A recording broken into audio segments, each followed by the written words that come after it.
me.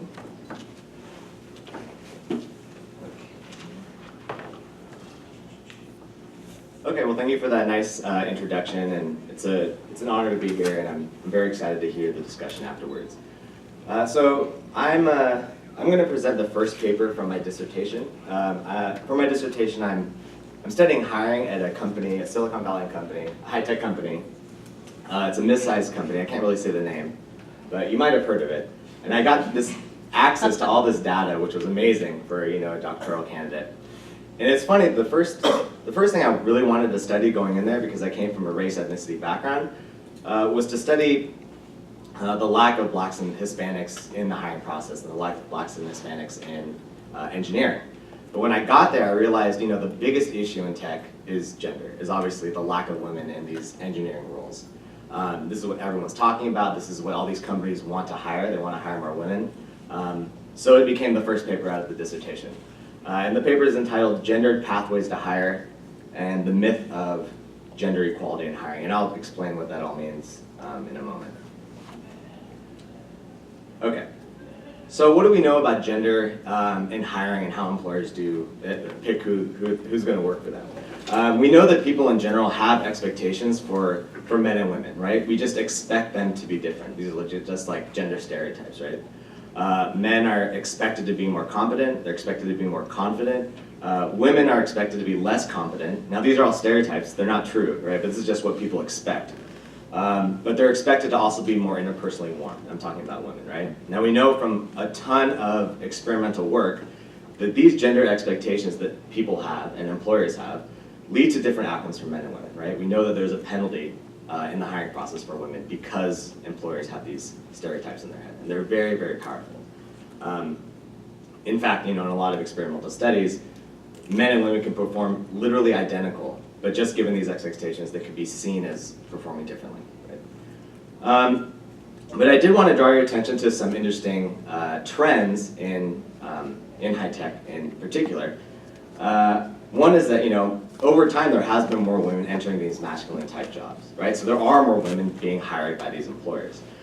And the second really interesting thing that I discovered just doing a ton of research on this topic is that almost all organizational studies that study hiring within an organization find that the actual hiring rates for men and women are the same. They're actually equal. So even though there are absolute numbers, there are more men being hired for these positions, the hiring rates are the same, which would imply there might not be a penalty, right? So these sort of literatures are conflicting in my view. So it's sort of an interesting sort of puzzle.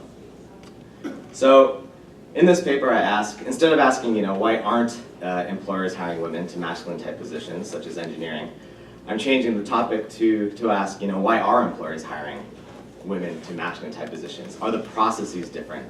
What exactly is going on? So at this company, which I call InGen, which, if anyone likes Jurassic Park, is the name of the company in Jurassic Park. We'll see what the reviewers figure that one out. I have quantitative data of over 1,000 candidates that make it to the in-person interview, and how well they do, whether they get hired or not. And their evaluations on a technical score and what they call a cultural score. And actually the cultural score is, how well do they get along with others, these sort of interpersonal sort of things, right? I'll talk about that in just a second. I also have qualitative data from talking to the interviewers themselves, so the people actually making the hiring decisions. And also I observed the candidate evaluation meetings. I'm going to grab my water right fast. I'm going to pull a Marco Rubio. Hold on. Thank you. Okay. So I have all this data, right? And this is not a picture of InGen really, but it gives you an idea of what one of these environments would be like, right? So imagine that these are all engineers. There's actually 18 of them there, and I chose this picture because there's really only 3 women in this picture. And that's about the proportion of women engineers in most of these Silicon Valleys. If you remember, in 2014, they released their numbers of the gender breakdowns in their engineering cores. So it's about 17%. Okay. So what happens at InGen among these candidates? Well, I gathered a ton of information, background information about these candidates. They're basically the elite of the elite, right? They went to the best schools, they have the best educational backgrounds in general, they have the best work experience backgrounds. A lot of them have worked at the big high-tech firms, things like that. And there's virtually no difference in terms of quality between the men and women candidates that make it to the in-person interview. The only differences there are out of all these measures that I have are women have on average 1.2 years or less years experience, which is really not that much. And men are just more likely to, create an app or something like that. Those things really don't matter overall. So those are, what I'm trying to say is there's really no difference between the two. And in fact, before the in-person interview, all the candidates are evaluated on their technical ability. They're given a take-home test. And on this test, men and women score literally the same statistically. Not literally, but statistically the same, right? So what I'm trying to say is these candidates are technically the same as each other. Men and women are exactly the same. And in just qualification in general, they're the same. But during the in-person interview, you see something that's pretty interesting. You see this divergence in the evaluations. And remember, these candidates are all the same. They're tested to be technically the same. But in the in-person interview, you see the divergence where men are perceived to be more technically able. They have higher technical evaluations than women. And if you can see this chart, I don't know if you can see it, but these are the distributions of men and women, of the men and women candidates. The x-axis is the technical score, so 1 is very poor and 4 is very good. And the solid line are men candidates, and the dotted line are women candidates. And what this shows is that men are, on average, just seen as better in technical ability. Now remember, they scored literally the same in technical ability before, but this is how they're scored when it's a one-on-one setting, right? So you can see sort of gender expectations happening as they go through the process. Now, I mentioned there was another score. Now this other score is the cultural score, right? And at InGen and a lot of these high-tech companies, they really value cooperation, getting along, like synergy, all these sort of things. And so it's really an interpersonal dimension of the evaluation. And on this dimension, women actually score higher than men, right? So again, you see the same sort of breakdown. On the bottom, it's 1 to 4, 1 being a bad score, 4 being a very good score. And women tend to score better on this cultural evaluation, right? And so actually, until this point, this is exactly what you would expect to find, given what we know about gender expectations, right? Men are seen as more competent, women are seen as more interpersonally warm. It's exactly what the experimentalists find in social psychology.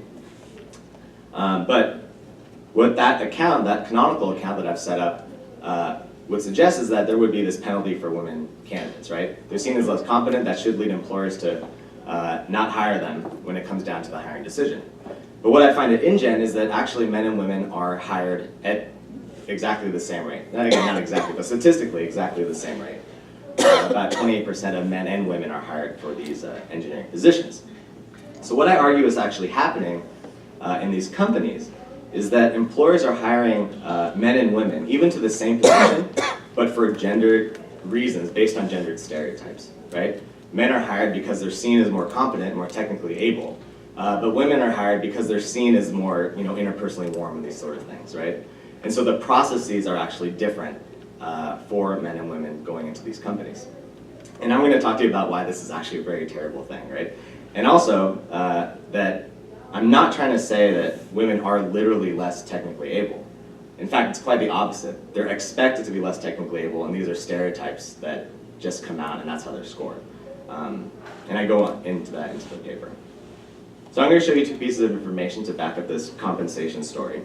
The first one is with the quantitative data. I'm going to try and walk you through this. I haven't done this before, but it might be sort of painful, but let's see.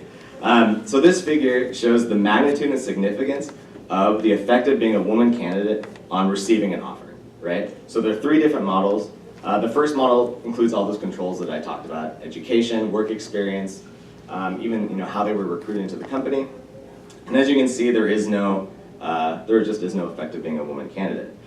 Now, the compensation argument suggests that this null effect for being a woman is the result of women candidates' strong cultural evaluations compensating for women's perceived mediocre technical ability, right? So if you imagine that null effect being the result of 2 conflicting forces, right, or something like that. This would suggest that by purging out the effect of candidate evaluations, technical evaluations on receiving an offer, should reveal the counteracting cultural evaluation hidden underneath, right? And this is exactly what you see quantitatively, where if you add the technical evaluations in the middle column, the effect of gender becomes significant and very large.